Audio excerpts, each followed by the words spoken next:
আলহামদুলিল্লাহ 138 number Canton fair থেকে বলছি। আমাদের দেশে একটা প্রবাদ প্রচলিত আছে যে মেড ইন চায়না বেশি দিন যায় না। আসলে আমি বলবো মেড ইন চীন যায় বেশি দিন। আমি আবার কথাটা বলি, মেড ইন চীন যায় বেশি দিন।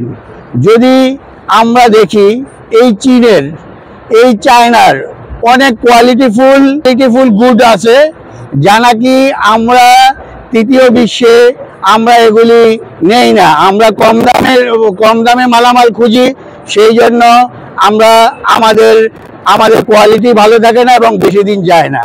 যদি আমরা ভাবি যে ইউরোপ, আমেরিকা, তারপরে মিডল ইস্ট, যারা অনেক বড় বড় কান্ট্রি, তারা এই দেশ থেকে অনেক পণ্য আমদানি করে এবং তাদের দেশে নিয়ে যায়। আমরা জানি যে ওই পণ্যগুলি খুব সুন্দর, অনেক ভালো কোয়ালিটি। সুতরাং এই যে একটা কথা যে মেড ইন চায়না বেশি দিন যায় না, এইটা আমরা এখন ভুলতে চাচ্ছি। আমরা বলতে চাচ্ছি মেড ইন চীন যায় বেশি দিন। সুতরাং আমি চাচ্ছি এই স্লোগানটা সারা দেশে, সারা বাংলাদেশে, সারা ওয়ার্ল্ডে যাতে ছড়িয়ে পড়ে। আমি আবারও বলছি, মেড ইন চীন যায় বেশি দিন। আসসালামু আলাইকুম ওয়া রাহমাতুল্লাহি ওয়া বারাকাতুহু।